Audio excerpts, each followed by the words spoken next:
Like और subscribe जरूर करें। कहानी अच्छी लगे तो कमेंट करें। बहुत समय पहले की बात है।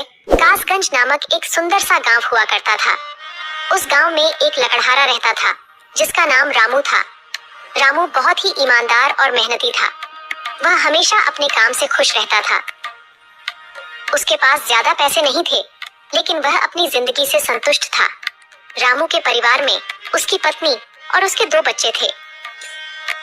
रामू सेठ लालचंद के यहाँ लकड़ी काटने का काम करता था और लकड़ी काटने के बदले में सेठ लालचंद रामू को पैसे देता था, जिससे रामू और उसके परिवार का जीवन व्यापन होता था। सुमन, मैं काम पर जा रहा हूँ। आज बहुत देर हो गया है, तो तुम बच्चों को स्कूल छोड़ाना। जी, स्कूल तो मैं छोड़ आऊंगी, लेकिन मोनू और चिंकी पिछले 2 दिन से कह रहे हैं कि उनके स्कूल की टीचर स्कूल की फीस मंगा रही है। हाँ, तो जाकर दे आओ ना स्कूल की फीस। अजी कहाँ से दूं? आप जो पगार लाते हैं उसमें मुश्किल से तो घर चल पाता है। अब उतनी सी तनख्वाह में मैं बच्चों की फीस का इंतजाम कैसे करूं? अजी मैं एक बात आपको साफ साफ कह देती हूँ, आप सेठ लालचंद जी से पगार बढ़ाने की बात कहिए। दिन पर दिन खर्च बढ़ता जा रहा है। बाजार में अगर सब्जी लेने निकलो तो सब्जियों के दाम आसमान छू रहे हैं, और बच्चों की पढ़ाई का खर्चा, घर का खर्चा अब इतनी कम तनख्वाह में कैसे गुजारा होगा? ठीक है, मैं आज ही सेठ जी से थोड़ा पगार बढ़ाने की बात करता हूँ। इतना कहकर रामू काम पर चला जाता है।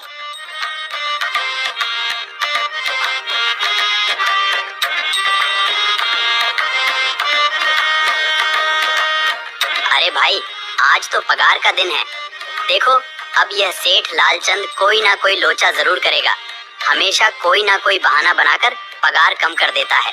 और अगली बार तो मेरी आधी पगार काट ली थी, यह कहकर कि जो मैंने लालचंद जी से 200 रुपए उधार लिए थे, उसका ब्याज बढ़कर 1000 रुपए हो गया है। इसलिए मैं तुम्हारी पगार में से 1000 रुपए काट रहा हूँ। हाँ हरिया भाई, तुम एकदम ठीक कह रहे हो।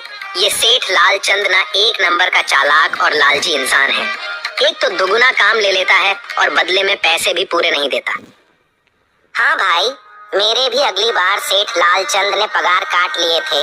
मैंने बस 2 छुट्टी ली थी जब मेरी बिटिया बहुत बीमार थी, और इस लालचंद ने इस बात का फायदा उठाकर मेरी पूरी आधी पगार काट ली। हे भगवान, बस सेठ जी इस बार मेरी पूरी पगार दे दें। बच्चों के स्कूल की फीस भी भरनी है। ऐसे सभी लकड़हारे अपने काम पर लग जाते हैं। काम करने के बाद सेठ लालचंद के पास जाते हैं।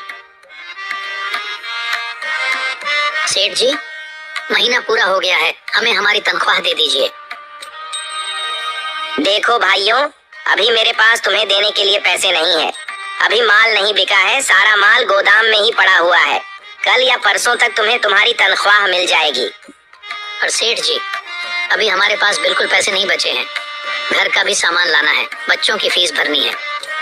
अरे मैंने कहा तो सही, 1-2 दिन और रुक जाओ, कल या परसों तक पैसे मिल जाएंगे। अभी मेरे पास पैसे नहीं है। सभी लकड़हारे निराश मन से अपने अपने घर आ जाते हैं। अजी क्या हुआ? इस बार कितना पगार मिला है? सुमन, अभी कोई पगार नहीं मिला। सेठ जी ने कहा है कि 1-2 दिन में पगार मिल जाएगा। पगार नहीं मिला? आपको तो पता है ना, बच्चों की फीस भरनी है। इनकी स्कूल टीचर ने आज साफ साफ चेतावनी दे दी है कि अगर कल फीस नहीं लाई तो बच्चों को घर पर ही बिठा लेना। अब बताओ मैं क्या करूं? मैं क्या करूं सुमन, ये सेठ जी समय पर कभी पैसे देते ही नहीं है। अब तो बस हम इंतजार के सिवा और कुछ नहीं कर सकते। 1-2 दिन की बात है, देख लेते हैं। ऐसे ही 2 दिन गुजर जाते हैं। 2 दिन बाद सेठ लालचंद सबको पगार देता है।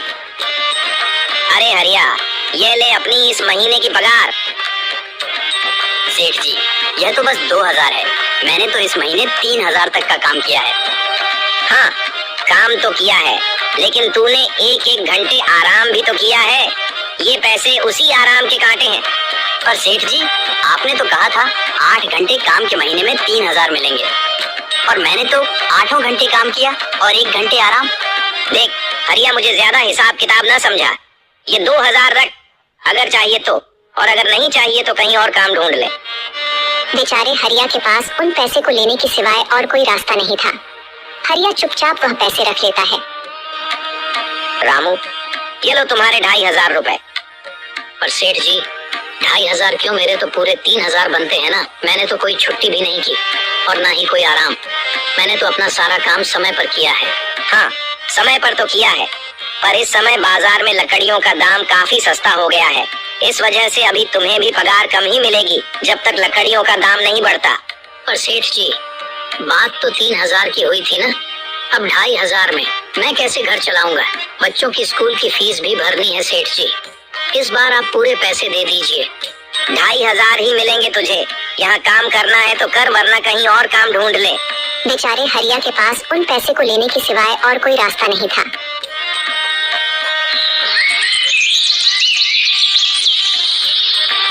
अरे भाई, यह सेठ लालचंद एक नंबर का बेईमान इंसान है। सारे पैसे अपने जेब में भर लेता है और बहाने बनाता है कि लकड़ियों के दाम सस्ते हो गए हैं। देख लेना, हम गरीबों की किसी न किसी दिन इसे जरूर हाय लगेगी। नहीं हरिया, ऐसे नहीं कहते। वह हमारे अन्नदाता है, आखिर उन्हीं के वजह से तो हमारा घर चल रहा है। अरे काहे का अन्नदाता? काम के पूरे पैसे तो देता नहीं है। पूरे महीने मेहनत करके भी क्या मिलते हैं? बस ये 2,000 रुपए। इसमें घर खर्च कैसे चलाएं? ऐसे तो हम कभी तरक्की नहीं कर पाएंगे। और हम कर भी क्या सकते हैं हरिया? हमें लकड़ी काटने के सिवा और कोई काम कहाँ आता है? और कोई काम खोलना भी चाहे तो उसके लिए हमारे पास इतने पैसे कहाँ हैं? अब जो भी हो, हमारा तो बस ये सेठ लालचंद ही सहारा है ना। कुछ देर बातें करने के बाद अपने घर की ओर निकल पड़ते हैं। जी आ गए आप। कितनी पगार मिला है? सुमन, इस बार सेठ जी ने बस 2,500 रुपए ही दिए हैं। बस 2,000? इतने में कैसे घर चलाएंगे? बच्चों की फीस में ही 1,000 रुपए निकल जाएंगे। फिर 1,500 में क्या क्या करेंगे? अब मैं क्या कहूँ सुमन, अब तुम्हें इसी में ही गुजारा करना होगा। तुम सबसे पहले बच्चों की फीस भर देना, इसके बाद बाकी का मैं देखता हूँ। अजी आप क्या देख लोगे? सेठ जी से पूरे पैसे तो मांगे नहीं गए आपसे? नहीं सुमन, मैंने सेठ जी से पैसों के लिए कहा था, पर सेठ जी ने साफ इनकार कर दिया और कहा, यह लेना है तो लो, वरना कहीं और काम ढूंढ सकते हो। मैं सोच रहा हूँ कि लकड़ी काटने के बाद मैं कहीं और भी काम ढूंढ लूं। सेठ जी के यहाँ से काम करने के बाद मैं दूसरी जगह पर काम किया करूँगा, इससे कुछ ज्यादा आमदनी हो जाएगी। आज ही मैं सेठ जी के यहाँ पर काम करने के बाद और भी जगह काम ढूंढने जाऊंगा।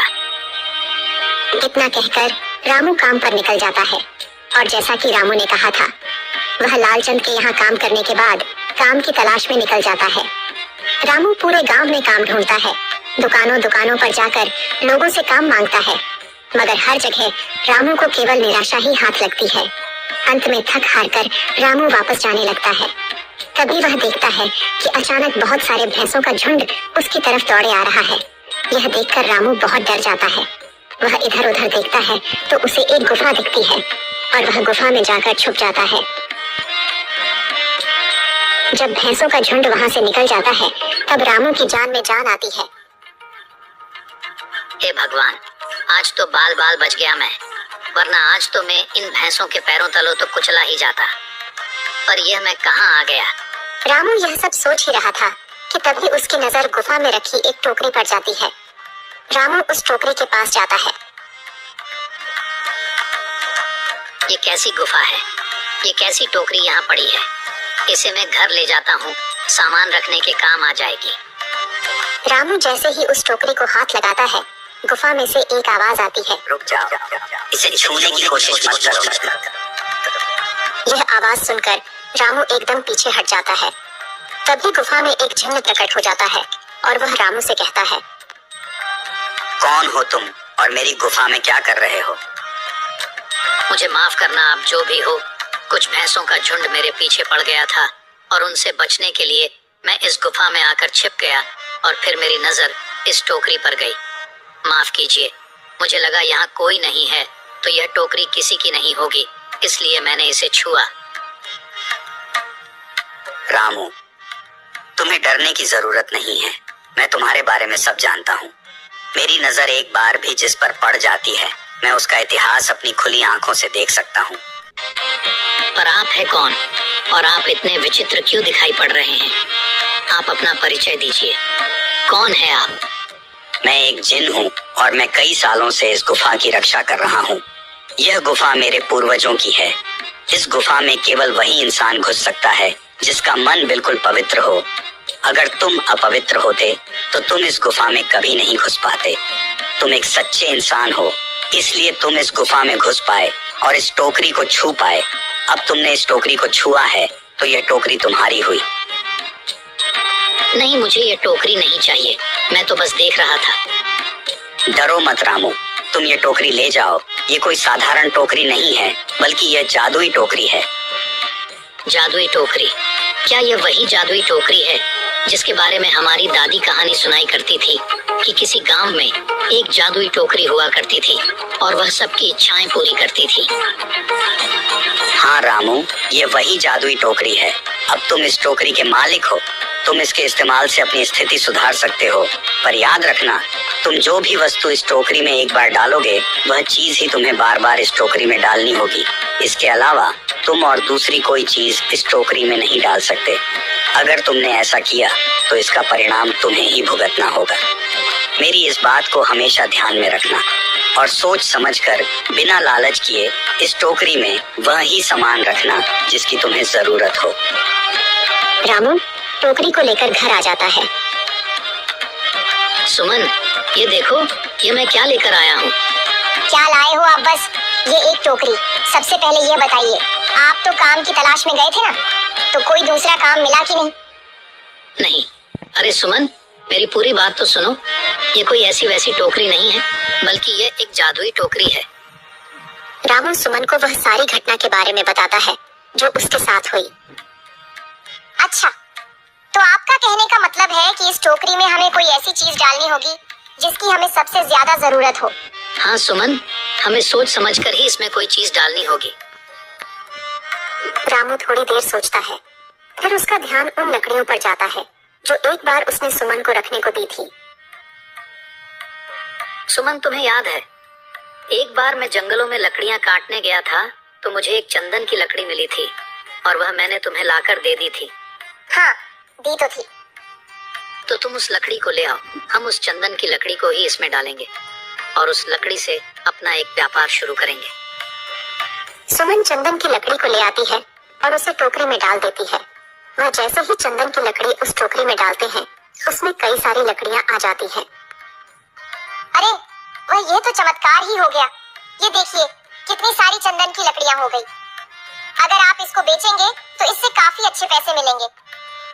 हाँ राधा, मैं कल सुबह बाजार जाकर इनको बेच आऊंगा और जो पैसे मिलेंगे उससे हम अपने मोनू और चिंकी के स्कूल की फीस भर देंगे और बाकी बचे पैसों को संभाल कर रख लेंगे। अगले दिन रामू लालचंद सेठ के यहाँ काम पर ना जाकर चंदन की लकड़ियों को बेचने के लिए बाजार की ओर निकल पड़ता है। वहाँ पर रामू चंदन की लकड़ियों को बहुत ही कम दामों में बेचा, जिसकी वजह से आम लोगों के साथ साथ बड़े व्यापारियों ने भी रामू से चंदन की लकड़ियां खरीदी। लकड़ियों को बेचकर रामू को काफी अच्छे पैसे मिले। पैसों को लेकर चंदन घर आ जाता है। ये देखो सुमन, उन लकड़ियों को बेचकर मुझे कितने सारे पैसे मिले हैं। ये लो कुछ पैसे, इससे तुम कल मोनू और चिंकी के स्कूल की फीस भर देना।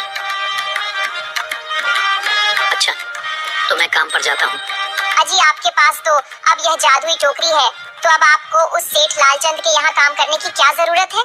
हाँ सुमन, मैं सेठ लालचंद जी के यहाँ काम पर नहीं जा रहा, बल्कि मैं तो वहाँ पर जो काम कर रहे बाकी के लकड़हारे हैं उन्हें ये खुशी की खबर देने जा रहा हूँ, क्योंकि सेठ लालचंद जी से मेरे साथ साथ वह लकड़हारे भी बहुत परेशान थे।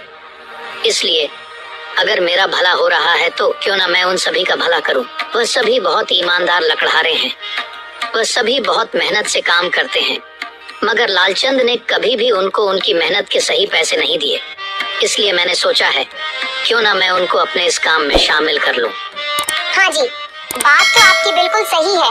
अगर आप सभी लोग एक साथ मिलकर काम करेंगे तो हम सब बहुत जल्द ही तरक्की हासिल कर लेंगे।